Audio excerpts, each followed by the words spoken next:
Welcome to the Church Sound Podcast, part of the Repurpose Network, where kingdom culture, real life, and technology intersect. I'm your host, Prentice Thompson, and what we do, we talk to real people, pastors, leaders, engineers, tech people, manufacturers, worship leaders, all about church, technology, and provide solutions for a successful Sunday morning service. You ready? It's time to take a ride. Let's go.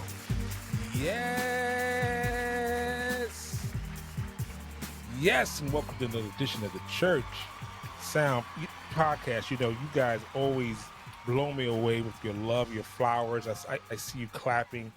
If you're on the treadmill, just wave your hand. If you're driving in the car, honk your horn 2 times. If you're just in the subway, wherever you're at, just smile at the person next to you and say, "God bless you." Whatever you got to do to get that good spirit across, because we got some really good stuff for you today. So today's kind of a double entendre, if you will. If those of you who are rap fans or love rhythm and blues or rapping music, you would definitely enjoy this. Today's topic is the ministry rematch. You know, rematches, you know, if you're a boxing fan, just go with me for a while. I'm going to date myself very severely. You remember Ali Frazier 1? No, probably not. Ali Frazier 2, 3. How about, you know, we can go current. We can go Floyd Mayweather. We can go current. But, you know, the thing about rematches is this. You heard the term that styles make fights. I know you heard this term. It means that 2 well-matched styles equal very good entertainment because it's tactical battle.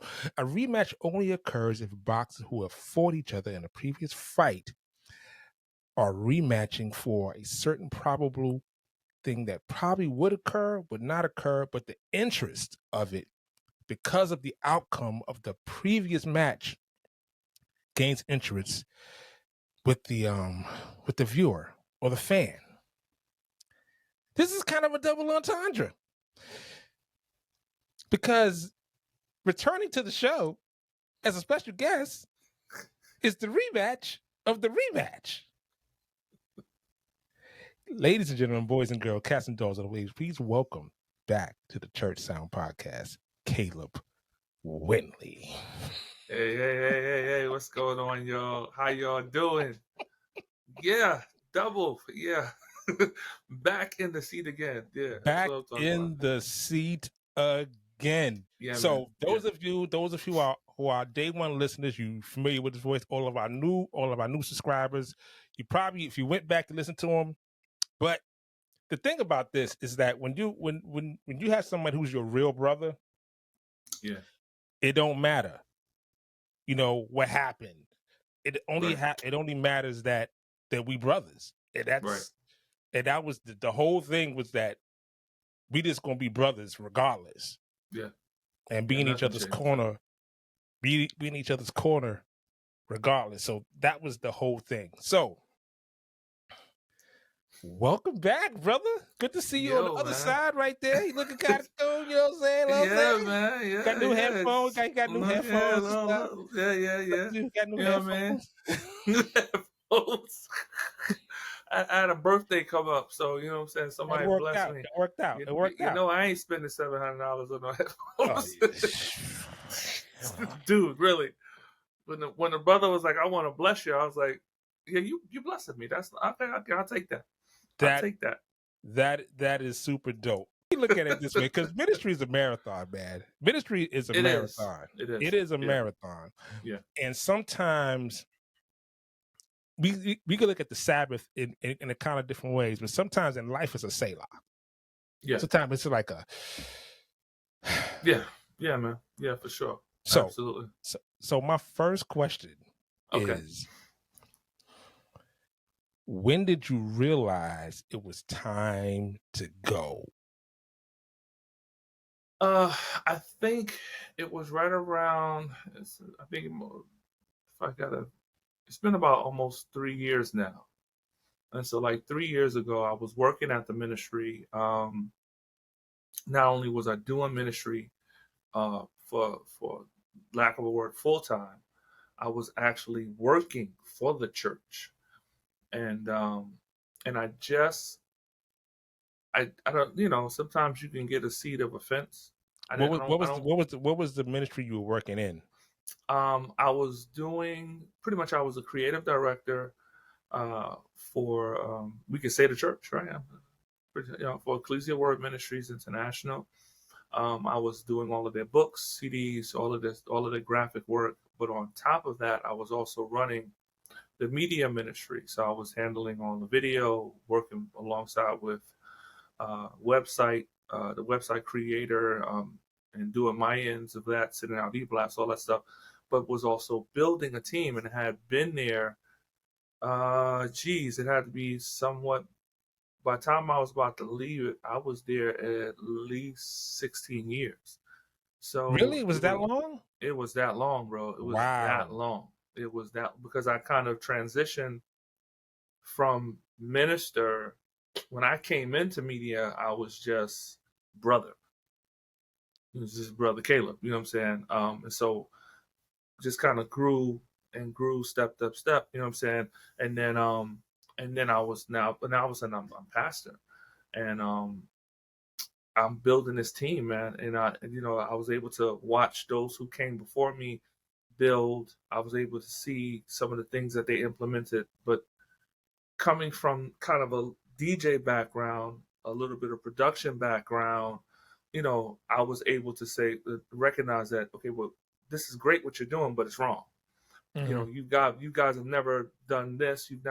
How can you do sound when you don't even know what sound sounds like outside of this building? You know what Right. I'm saying? We're guest working. That's pretty much what we was doing. So I was getting them together to go out and do stuff and just kind of get themselves exposed. And I think after a while, what I began to realize is that I was burnt out, bro. I was Mm. burnt.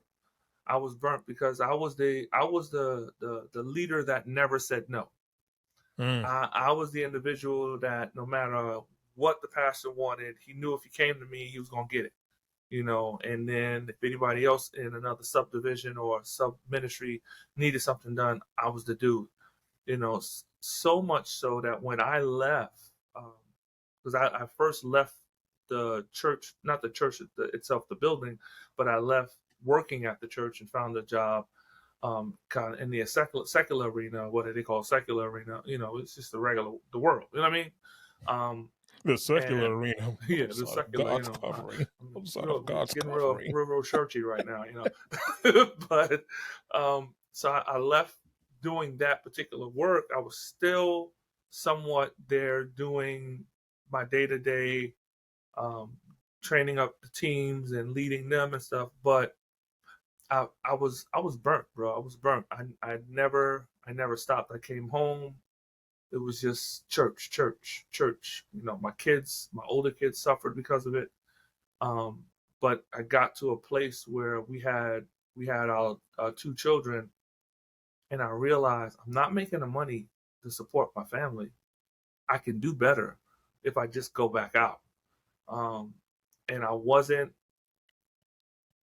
giving everything my all, bro. It was almost like, Piece of you here, piece of you there. yeah, man, I was everywhere. You know what I'm saying? And like I said, so much so that when I actually did say, look, when I had a meeting with my pastor, I said, look, I'm gonna step down um, as a pastor. I really feel like I need this time to just kind of get myself reacclimated. Um, it took like 16 people to do the work I was doing. I know. You recruited Yeah, me.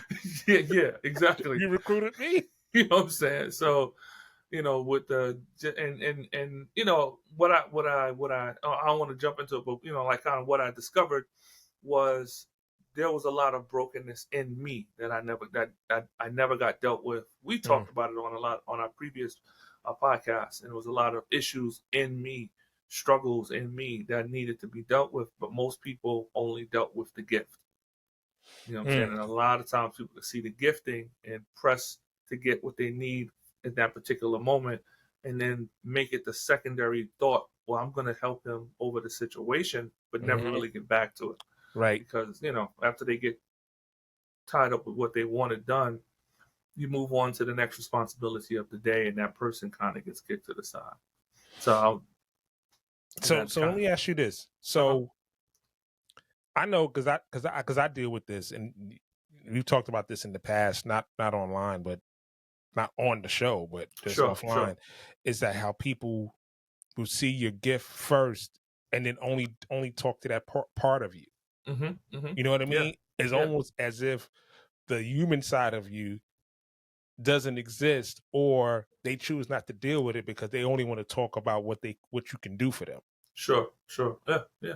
I've been there, and the funny thing about it, my inception into Christendom was always like that. So the first church I came into, they needed some people to paint. They just got a new building. They needed some, so they grabbed me up, grabbed some other people up, and that was the inception of me being brought into the ministry. Wow. I was painting, I was doing sheetrock and stuff I never did. You know what I'm saying? But there was a need, and sometimes, as leaders, we can serve the need over the need of the person. Right. The person is broken. The person needs help. The person needs formation. But right now, I'm trying to form a ministry. Right now, we're trying to push this vision. You know what I'm saying? We're trying to prepare for the next conference. We got all these other things. Oh, you're ironing shirts, like one of the two. Ironing shirts and traveling and all this other stuff and making books and not making no money from it. It's all of it. You know what I'm saying? That can be one of the things I really recognized through my time as I spent time healing is that the church is one of the biggest, not all churches, but some churches can be the biggest place of where you build narcissists and narcissism, because those men hear from God and are looked upon as the only answer that people get, that they can only go to him and get the answer. It's almost like the Catholic stuff. Wow. But but a lot of times the people that are really in the trenches doing the work are the ones that are really wounded. They're the ones that they're there when the building opens up and they're at closing the building, and nobody deals with them in their personal issues. You know what I'm saying? There's been some stuff. There's been some people that have, but for the most part, the level of what I was dealing with was never addressed. Never addressed. You think people are aware, or just chose not to because you were not going to, you were doing it? Yeah. I think that it can be a bit of both. I think that if I'm a leader that is mindful, like I'm not going to put it on any leader to say, oh, none of them looked out, because some did. Some pulled me to the side, but I noticed those that didn't need something from me were the ones that made the most impact. Or in those moments in time, they didn't need anything from me, so then I got the greatest part of them. Gotcha. But when it was time to get something done, it was like, oh yeah, and it's funny because I see it now, bro. I see it now. I get phone calls now. I don't get no phone calls about how you doing. I don't get no phone calls about how you been. And I know you concur. You know what I'm saying? Yeah, that's most of my phone calls. All my phone calls is, hey, we needed this. Hey, we needed that. Hey, can you do this? Hey, can we get that done? And I'm like, oh, okay. But I think that depending upon the heart of the leader, it's very important for you to remember that at the end of the day, the person that you're talking to is a human. You know what I'm saying? They're human beings. They got needs, and they got sometimes we put people under sonship, and then sonship becomes slaveship. You know what I'm saying? And it's at the end of the day, you're left with looking at yourself, and now the person that I'm supposed to feel the safest with is the one doing the most damage to my life. Right. And that's not good. That's not good. Right. You gotta go up. Right. So let me read this. I'm going to read this survey I found, and then I want your comments afterwards. Sure. It's about expectation. It's when people in authority are out of touch with those who are working for or with them, and they tend to expect too much.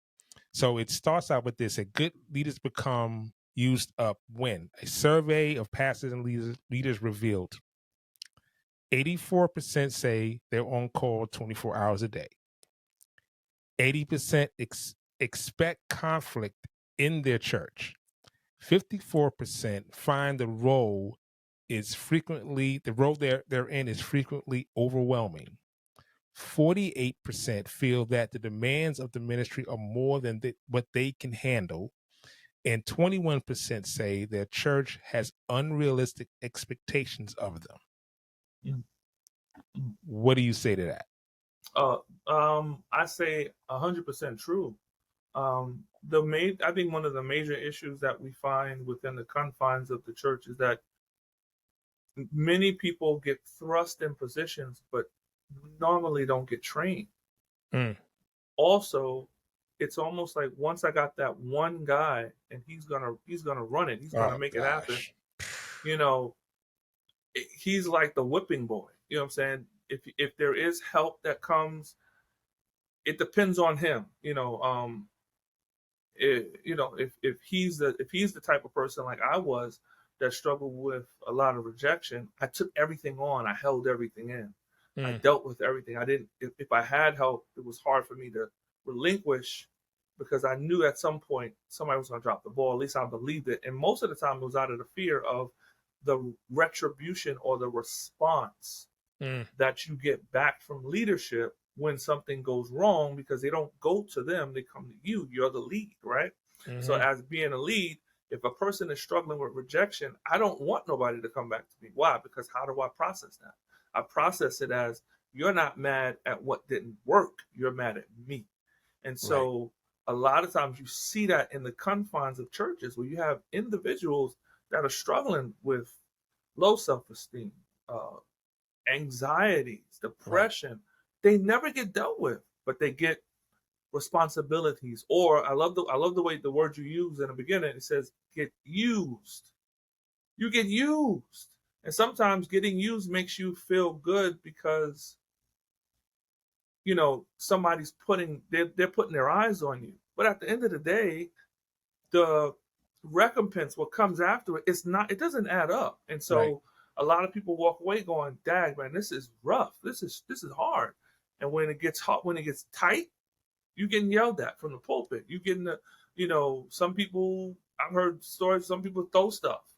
You know what I'm saying? It's just like I said, we gotta do better in this area, because there are a lot of men and women that are suffering in the pews so that you can have a great performance, or you can have a great moment of ministry, or a moment of reflection, or you go out, you have a great conference, and you got all these other things. But that person, at the end of the day, they leave. And like, I got a boy that I grew up with, bro. One day we're going to connect with him. He was so broken. Like, he brought me in. He was one of the people that kind of really taught me a lot more about production. But I mean, the pastors in that ministry, they dogged him, bro. I mean, they literally, to his face, "No, you can't. No, you did that." But I'm giving him, my equipment is in the front of the building. "Oh, well, no, we're gonna use it for our conference." "Well, can I get paid for it?" "No payment, no nothing." And then just harsh treatment from those that are part of the clique, and part of the crew. You know what I'm saying? Those are the people that have been kind of they're the comfortable ones. They sound like us, they feel like us, but you, on the other hand, you don't. And so I see him now. He's in a bad place. You know what I'm saying? When it comes to church. The crazy thing is that, so the church that I'm at now, totally different from any place I've ever been in my life, right? And I'm a TD there, and when things go sideways, the response is not what I'm used to. Give you a great example. So I was doing a live stream, and for a concert, it was an orchestral concert. Guy flew in town, and we were to live stream to his live stream to his Facebook and to our YouTube channel, right? So I thought I set it up right because this is the first time I dealt with it in that regard. So I set it up all week, got it running, got in the back door, blah blah blah blah. And then when it came to launch the show, I realized that I was on his wrong page. I wasn't in the page settings. Right. Right. Okay. So I couldn't launch it, even though I could see it. I couldn't launch it. And then on our setup, I didn't realize. I just learned this. I didn't realize I had to assign it to the YouTube channel. I thought it was just automatic.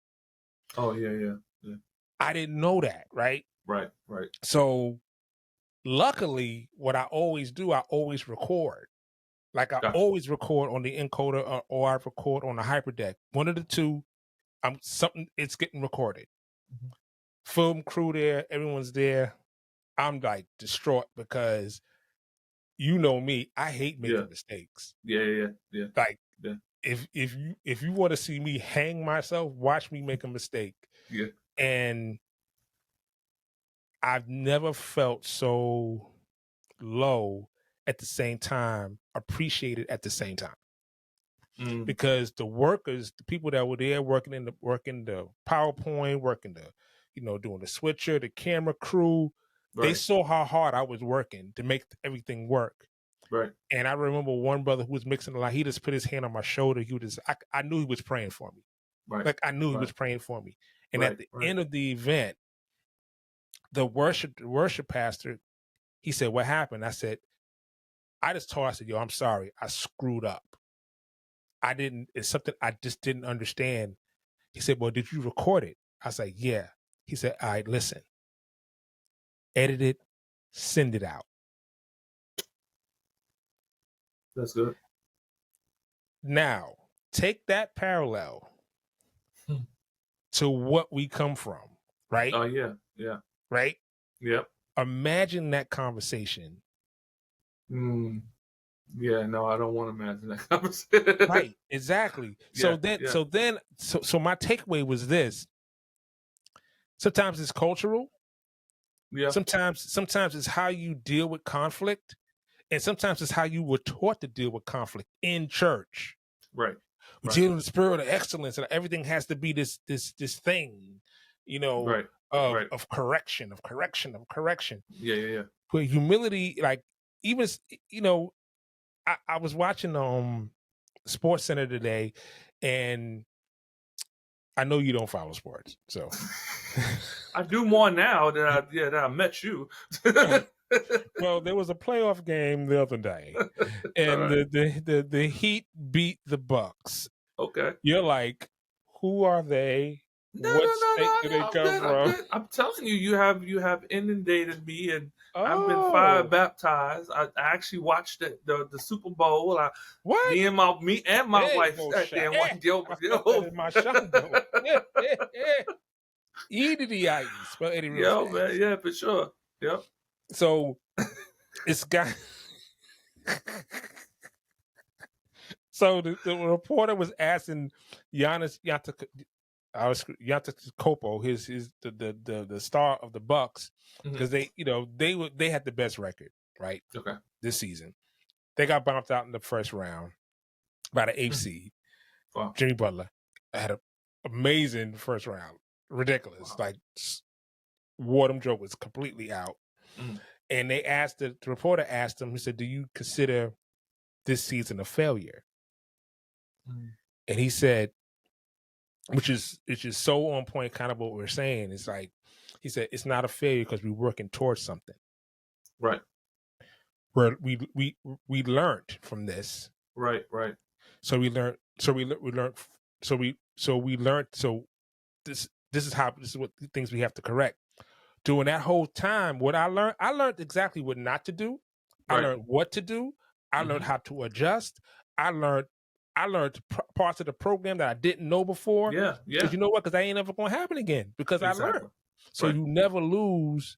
You only learn. Yeah. But if you only look at losing, then that's when this whole nasty, churchy, Yeah. attitude comes by because there's no humility, like as if you never made a mistake before, as Right. if you never bumped your head, Right. as if like you could shoot a free throw from the free throw line, but no one shoots 100%. Mm-hmm. Right.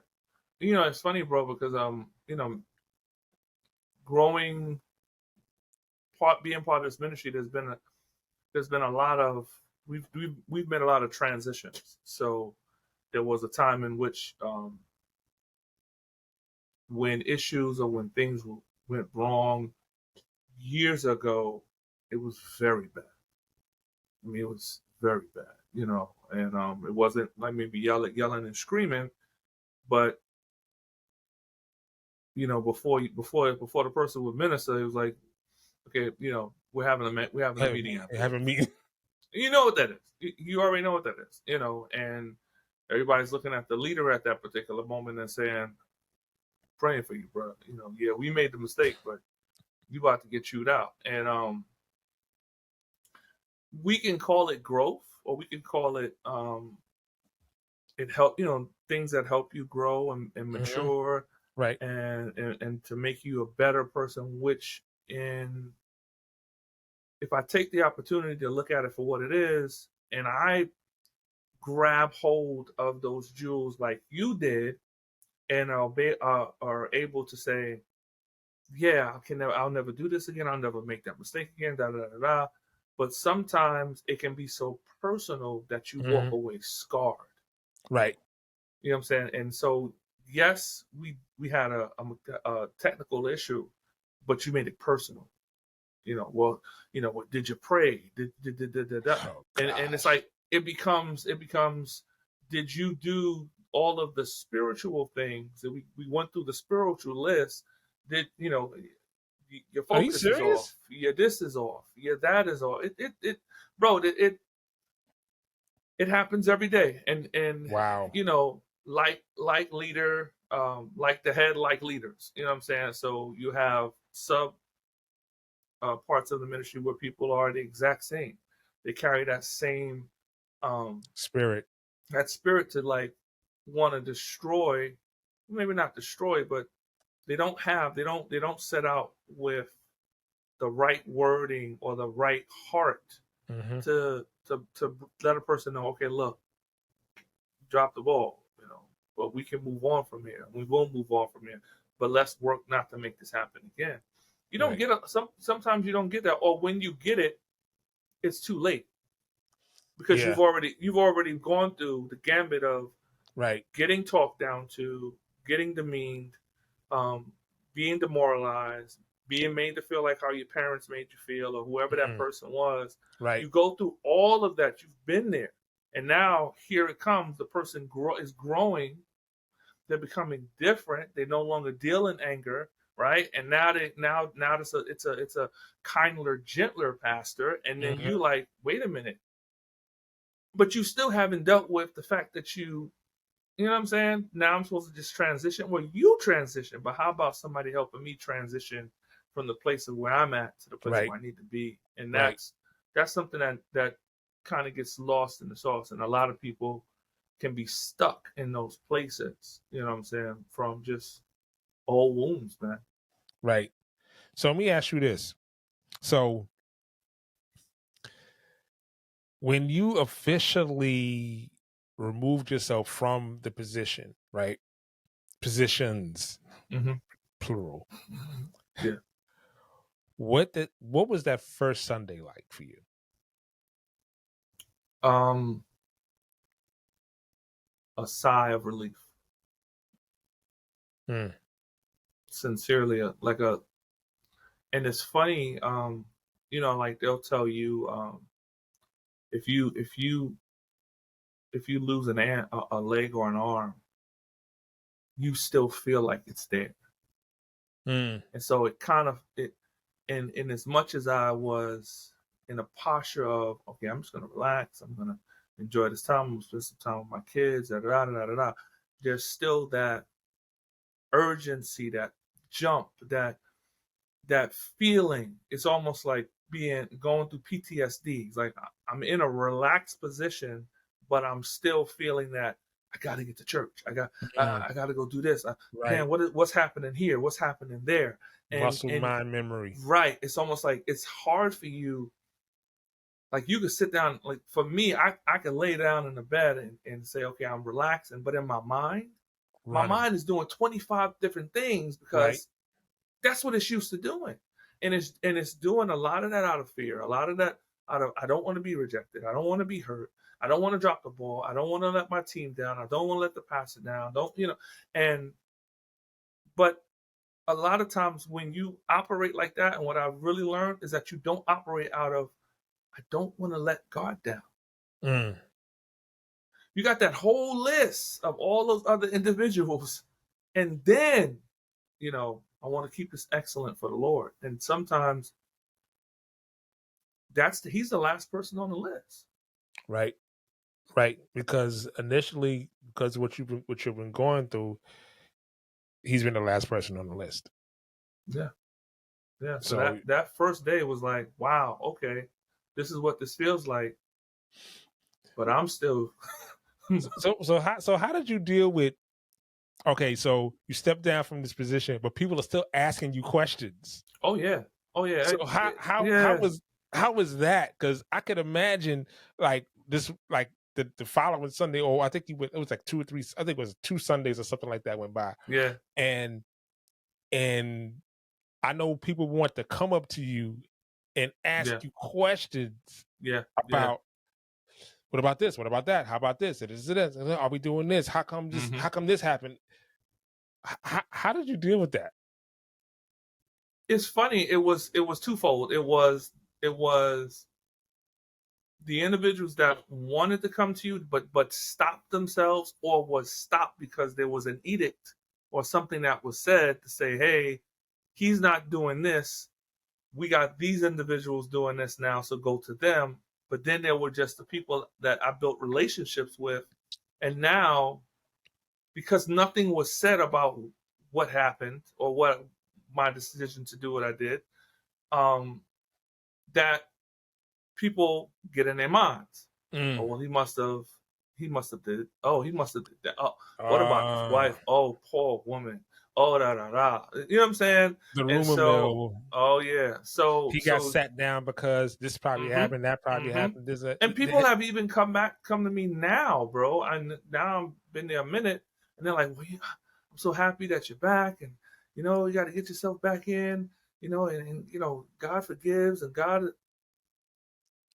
But well, who said that God needed to forgive me? I needed healing. That's what I needed.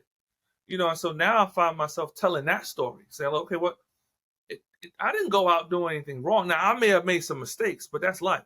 You know what I'm saying? I may have dropped the ball in some of my own personal areas, but that's life. But as far as me going out on my wife, I said what I did was I found time for my family, found time for me and God, so that I could heal, so that if I did come back, I came back as a whole person, not a whole doer, because that's what I was, bro. I was doing everything was doing, right. And so, yeah, so it was strange. It's still kind of strange. It's still people are like, well, oh, I've been praying for you, brother. Oh, what are you praying for? So, can we converse about what you're praying for? Because I want to make sure you're praying in the right direction. Because sin. Sin is sin. Sin is rampant. Yeah. It's rampant. So in the innards. Yeah. In the innards. Yeah. They run deep in you. I know your mama. I know your mama and your dad. I know your bloodline. Yeah. You ran out of deliverance. I got the war slippery out here, slippery. Watch your step.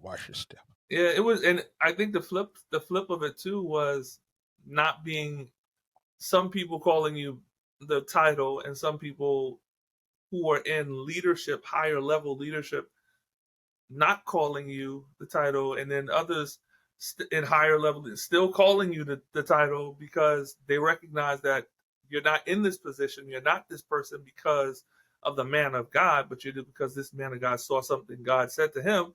But then you got the other. It was so weird, bro. It was so weird. It was one of the weirdest things I've ever had to go through.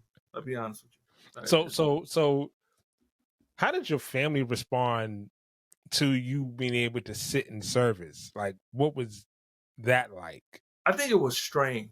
I think it was real, especially for Caleb, because Caleb was so used to daddy coming to church or daddy going to church, and I don't see daddy again until the end of service. You know what I'm saying? And I wasn't at those moments in time. I wasn't like coming out and hey, what you doing? Giving hugs. And I was so inundated with da da da da da. Okay, we got to put this fire out. We got to da da da. So there never was a moment where I really was building with him until after the service, and then it was evening service. So it was like, which is a whole other conversation that we will not dive into. Yeah, because you know how I feel about that. But anyway, I know. That's with my NFL and NBA ministry. That's not happening. I gotta go to third service. Gotta go to third service no matter what. Yeah, man, you messed a lot of people up. But you know what? what I thank God for you, because you let me know in a lot of senses that it was the step that I was taking. I had to think about myself, and I had to be balanced. And when you know, if anybody's listening, and I'm pretty sure you are, when you're looking at those persons that's running the 40-yard dash and getting the water and supporting the pastor and doing all these things, and in media and on the usher board and all these other places, pray for them, because the truth of the matter is these are individuals that they need the support, because a lot of times they're not getting the support and they're very extremely imbalanced. And most of them go home and pass out. Most of them lose their husbands, their wives. Most of them, their struggles in their families. There's certain things that, okay, well, we're going to have friends and family. They tell your whole family come. When I'm here 7 days a week. How can I tell my family now to come to the church that took me away from them? Wow, that's good. You know what I'm saying? So we have to be, there has to be a balance where I think what happens with most of us is until we get unplugged from the matrix, we will never become the disruptor that that God is calling for us to be. And I think that's for me, that's the greatest gift that this has given me, to the point where I can go back and sit in media and help them with certain things. And then when I'm done, I get up and I leave, because I got a family, because I got responsibilities, because I got a business. You know what I'm saying? Yeah. Yeah, but you know what the crazy thing is, that that's not crazy. I would probably say understanding what balance is. You know what I mean? Because sometimes you don't understand what balance is. Right. You're imbalanced, right? But you believe you're balanced because you're serving. Right. See what I'm saying? Right. You believe you're balanced because you're serving, and you don't realize that there's other areas of your life that are falling apart. But you praying and you're seeking the Lord, and you're in the house all the time, and but you don't realize it until you let that part of it go, and you just say, "What? How come they acting like this? How come it's because you've been so imbalanced that everyone's kind of got used to you walking sideways."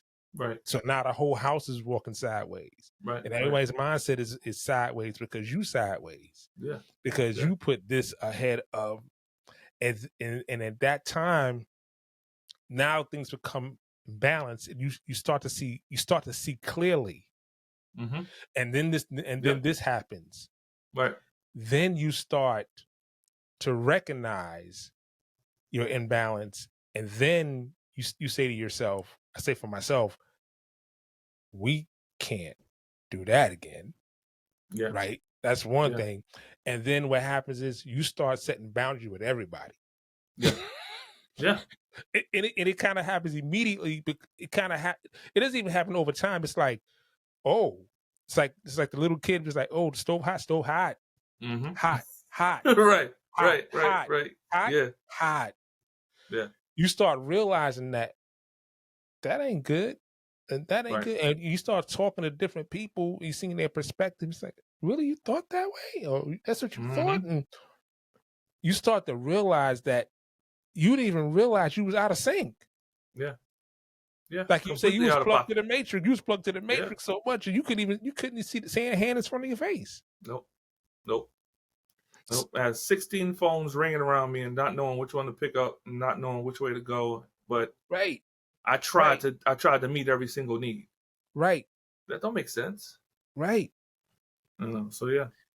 So inside of that, so this is why I want to talk to you. This is why I want to talk.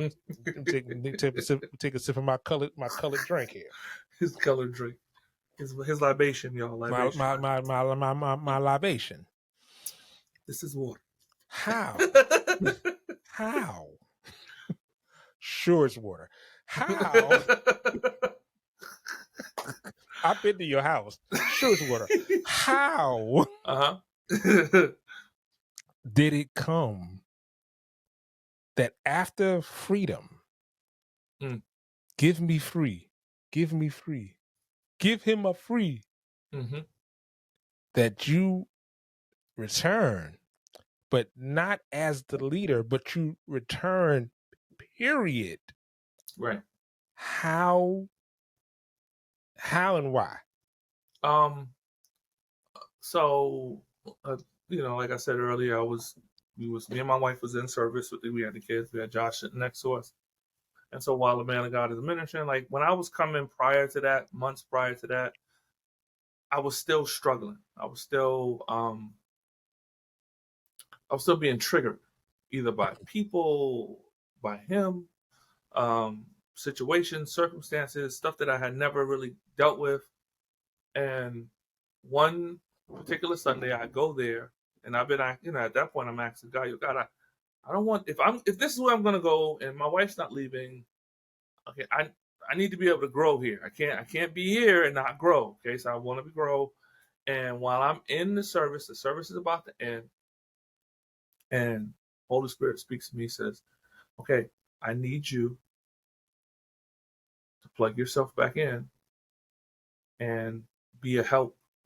You got to serve. You can't just be part of this. The part of the problem is you're not serving. So I'm like, oh, really? Okay.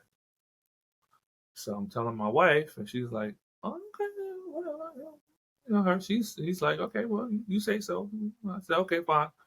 And so Apostle's going in, I stop him and said, look, I need to spend some time with you. I want to talk to you. And then I just sat down with him, let him know. I said, look, I want to, I can't. Holy Spirit was speaking to me, and he was saying, you can't stay in the ministry and not be a part of it to some degree. I said, so I would like to possibly maybe join back, help out with media, and then we'll see where it goes from there. And he said, okay, we'll talk. And I was like, okay, we'll talk. You know what I'm saying?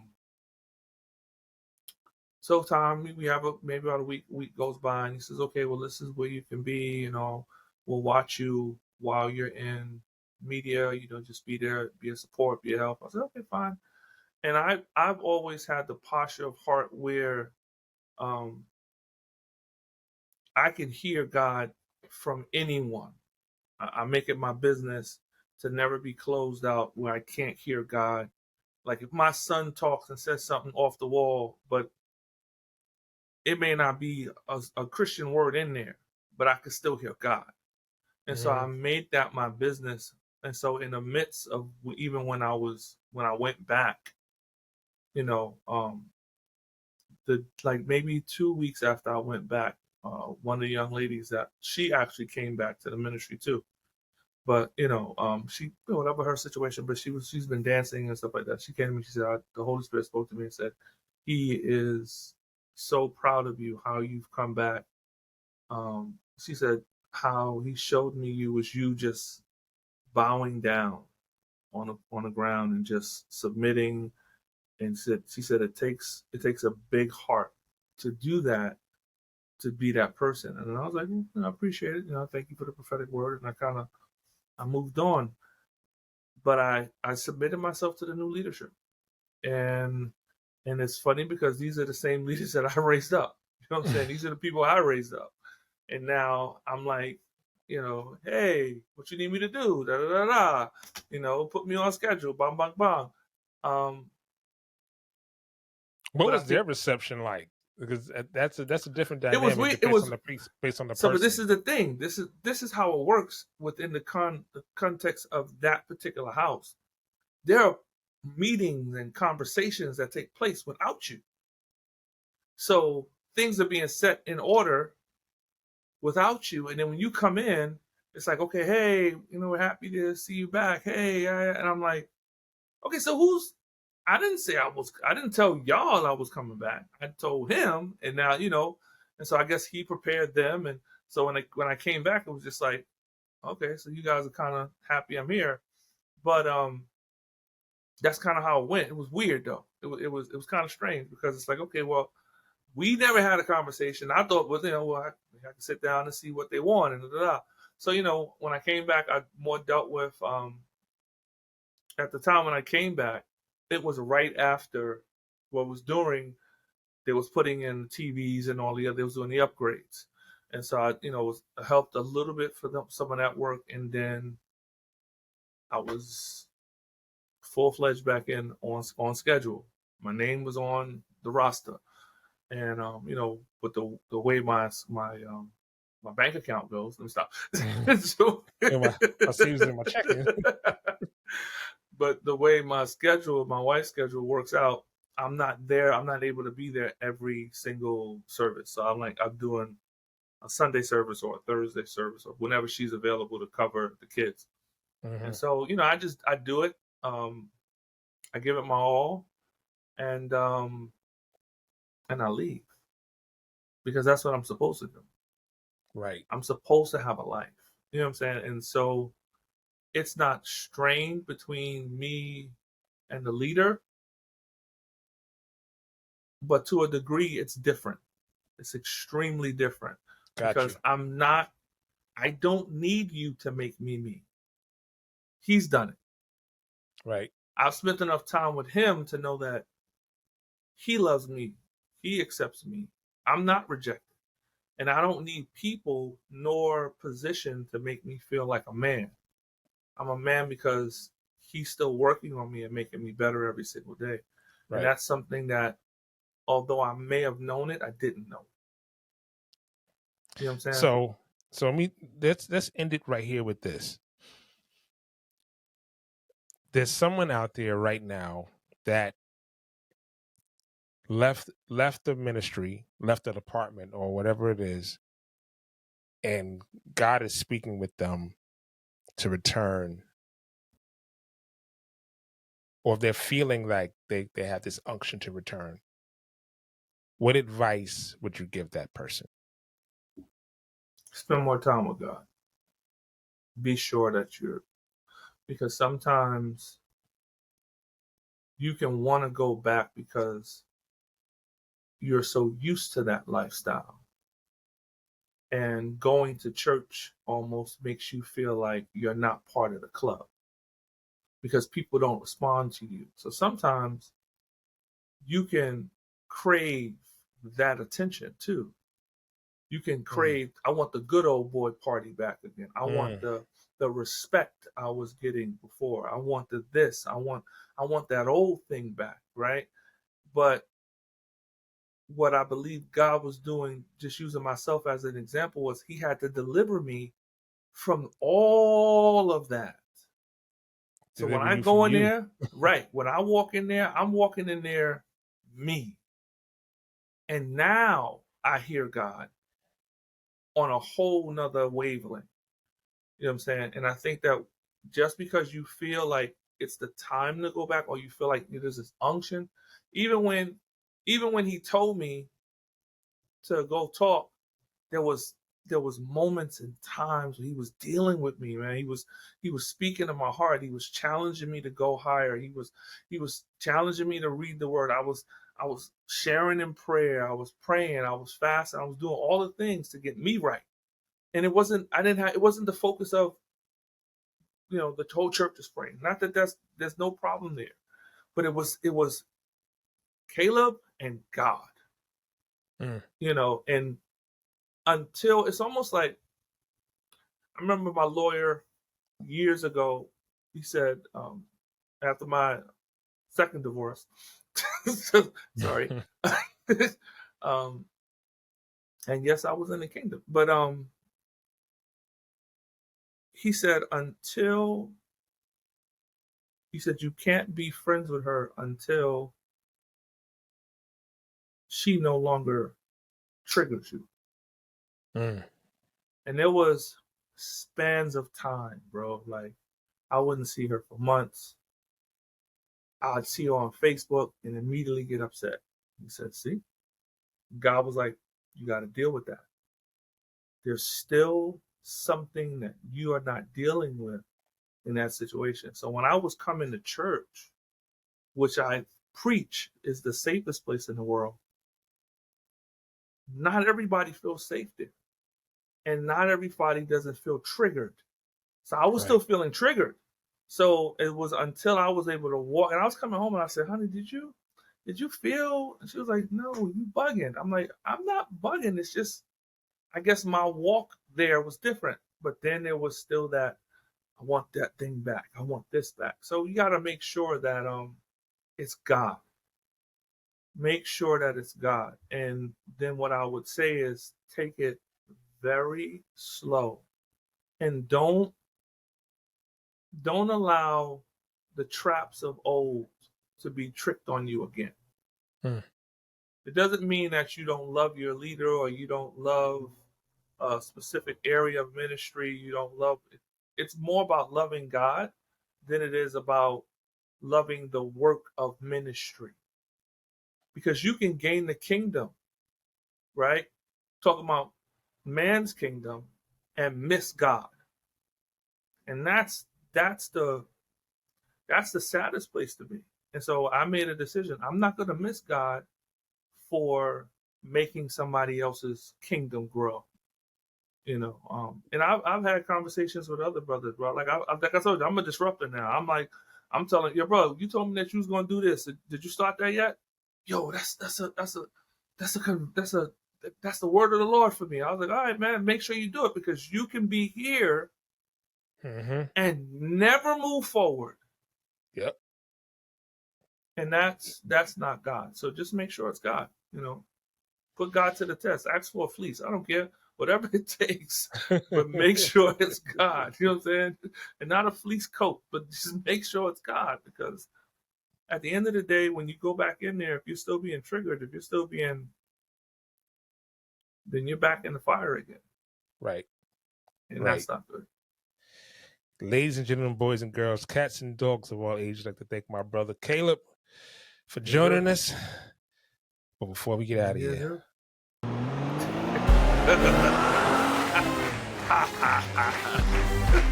some things just don't change. Some things just don't change. All right. Number one. Yes, sir. 30 seconds and gone. Here we go. Number one. Current favorite television show. Current favorite television show would be The Batman one, and Netflix just came out with a show called The Night Agent. Okay. Dope. Stupid dope. Question number two. Oreos, vanilla wafers, or oatmeal cookies? Dang, man. I'm a vanilla wafer dude. I like Oreos, but yo, I'll rock out. For real. Number three. Who is the best storyteller rapper?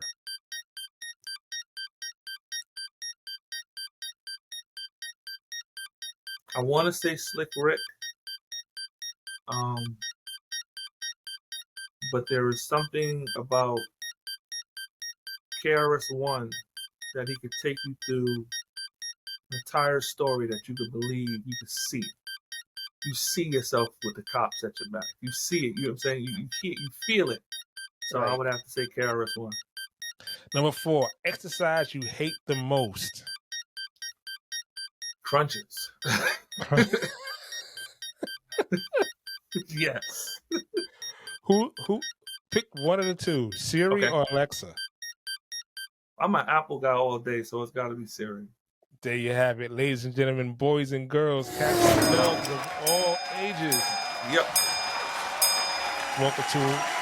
Thank you for being here on another edition of the Church Sound Podcast. We're gonna say like we always say, keep God first in everything we do. We'll see you next time right here on the Church Sound Podcast.